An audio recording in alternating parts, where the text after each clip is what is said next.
শুনতে পাচ্ছ আমার কথা?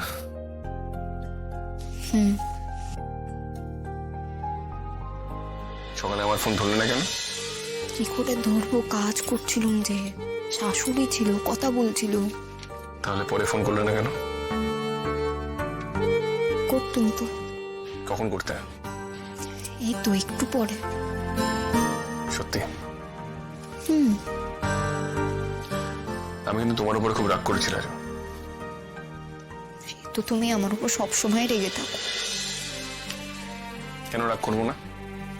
তুমি ঠাম্মিকে তোমার নাচের ভিডিওটা দিয়েছো, আমাকে কেন দাওনি? বারে, তুমি তো নিজের চোখেই দেখেছো। তাতে কি? আবার দেখবো, বারবার দেখবো, তাতে তোমার কোনো আপত্তি আছে? এমনি করে কেন বলছো? আরে তোমার যাওয়া নিয়ে এত কাণ্ড হয়েছিল না, তারপর আমার ভয় করছিল। ঠিক আছে, তুমি ওসব নিয়ে না ভেবে আমাকে ভিডিওটা পাঠাবে, আমি দেখবো। আবার কি সুন্দর নাচ করলে তুমি, আমার চোখে লেগে আছে এখন। পাঠাবে তো? বেশ। আচ্ছা লাজু, শুধু জানেই সব?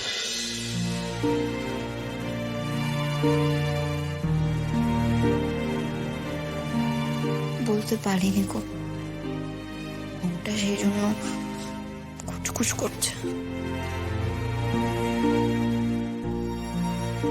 আচ্ছা আমাকে বলো না, আমাকে বলে দেওয়া উচিত।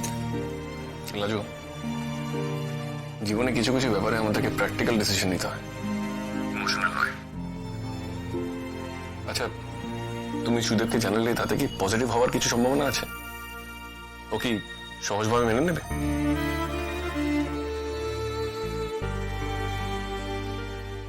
না।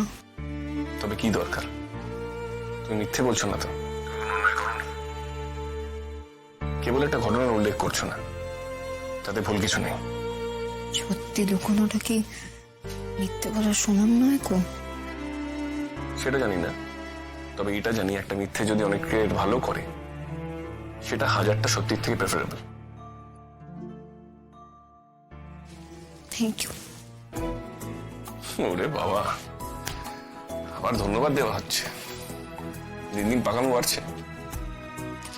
আমি পাখামি করার মতন বড় হয়ে গেছি। তাই নাকি? বেশ, বেশি পাকামো না করে তাড়াতাড়ি চলে এসো।